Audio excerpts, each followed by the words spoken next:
Hi guys, Prime here, back another video review, and today we're looking at the Flame Toys Furai model G1 Optimus Prime. Here he is all built and everything. Before we look at him, let's have a little look at the packaging. I haven't actually looked at packaging in a long time. And as you can see, of course, there's art here where he is, model kit G1 version. So it's the same thing on there. The side's the same art, same thing. Just, I guess, a continuation of the art. And then on the back, you get product shots and whatnot, some close-ups, content, which I actually do kind of like this. I don't know if this was on previous boxes, but this gives you a sense of these are all the runners you're going to get. And even marked clear plastic is pretty cool. But yeah, anyways, that's it for that. So here he is, all built. And this is probably the Flame Toys kit I painted the least on. Like, just right here, the only color I used is sky blue, and that's just for the eyes. There you go. I did use a few more colors, but we'll get there in a bit. And even the sticker sheet for this one isn't many. It's just 2 What About logos and then 2 little lights. That the little lights are meant to go. Oop, wrong one. The little lights meant to go up here. I was gonna paint them, and I just decided no, I don't think I will, and I didn't do it. Anyway, speaking of things I did paint, I painted in Prime's eyes because, of course, it's clear blue, so they just look really lifeless. I think it looks pretty nice. I do like the overall sculpt of this. It's very plain, but I think it works for like a model kit or like a non-transforming figure. Like even for example, like this arm from like here down on both sides are the same, and the legs are nearly entirely the same except for the outward pieces, because you know they have to be reversed. Yeah. One little feature on here is you can open up his chest to reveal the Matrix, which is the other thing that I actually painted. Originally this was all just gray molded plastic, but I went in and detailed a bunch of stuff, give it more life. These colors I used for that. For the Matrix handles, I used flat aluminum.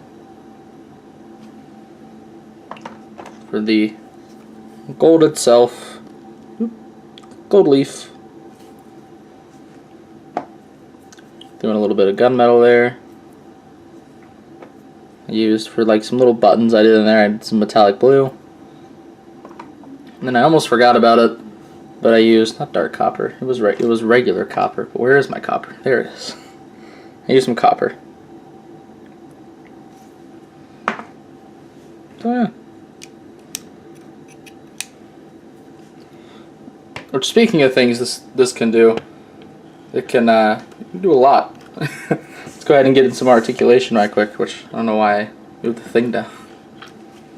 The head is on 2 ball joints. The neck joint here can go back that far, forward that far, and just move all around. It's also on a separate ball joint up here. There's one down there, there's one up here. This one can move. It can also rotate, but the one attached to the head is much tighter than the one attached to the body, so usually you just end up moving the whole neck. Arm can go up pretty far. Can go up on this joint as well. Have a full 360. This was really tight to assemble actually, because I think on the bottom of one of mine I even got a stress mark right there. Oh, and one right there. I really hope that doesn't break. Anyways, yeah, arms can rotate a full 360. These can rotate a full 360. There's a nice double bend right there. And then the wrists are on a ball joint. They can move here, and they can swivel. The chests can arch that far back, crunch that far forward. So, as usual, Flame Toys, a lot of articulation in the chest. So waist joints, it's on a ball joint, so it can move around.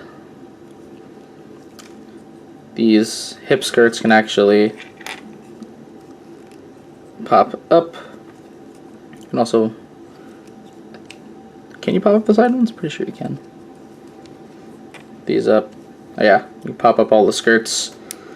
And the legs can move forward this far, but if you take on the inside there, it's on a joint. If you move it forward, the legs can go up even further. There's a nice double bend at the knee, swivel. You can go out pretty far. Then the ankles, like the toe part moves all around, but then the ankle itself just doesn't really move, which is like my only issue with the articulation. Like it moves that much, but that's it. That's the only real limitation in this articulation. Everything else is just super posable. The hard thing is getting this skirt all back down.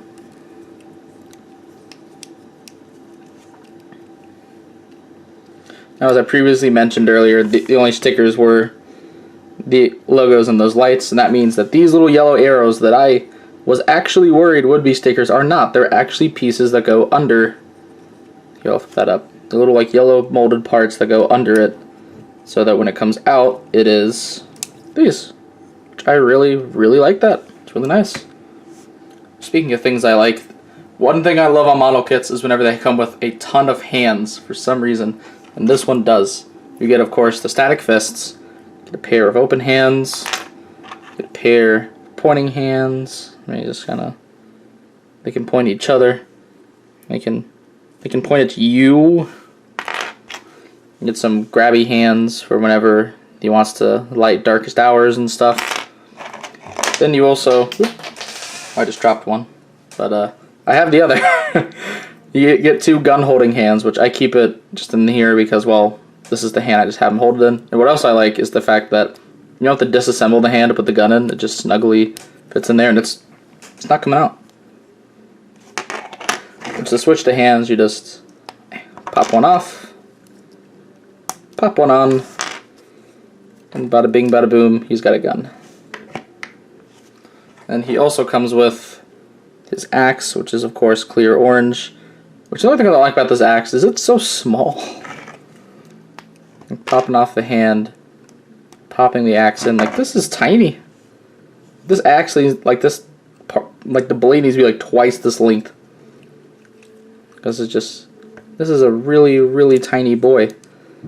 But it still poses nice though. You can get some dynamic stuff out of it, as you can see here. Move this down. Like it's still a fine axe, it's just that it's pretty small. But yeah. One last thing right quick before we end this. Just to get some general senses of scale. Put him to one side. We can bring in Siege Prime. So you can kind of see that this guy looks so dirty compared to this. They're about the same height. He's like just a smidge smaller. Another comparison, here's Earthrise Prime. He also looks kind of dirty on screen compared to him. It's because this one's so clean. Like the red is so bright. Like all the colors are just really nice and vibrant on them. But yeah, overall, I do love this kit. I love all the hands. This arguably might be my new favorite Flame Toys kit. Just because posability is great, accessories are nice. It just works really well. I guess my only complaint about the accessories, other than the axe, is the fact that the gun is molded in gray instead of, like, you know, black. I wish it just had its own little separate runner of like 3 black pieces, because it's only 3 pieces. So that would have been nice, but you know, we all can't have what we wish for. But I'll probably just end up spray painting it black anyways whenever the weather here gets more calmed down. But yeah, overall, definitely worth the price of admission. I think it's like $40 to get this kit, which is a really good price for like if you want like a highly articulated G1 Prime, go for it. I actually do hope they make a G1 Megatron just to go with them, because I'd love to have them both on a display. I think it'd be awesome. But yeah. Anyways, that's pretty much all I have to say. So please be sure to check out my channel for more video and custom reviews, and please don't forget to subscribe. You can just check out my Facebook and Tumblr pages linked in the description below, and you can come join the Infamous on Discord server, also linked in the description below. And this is the 14th Prime, signing out.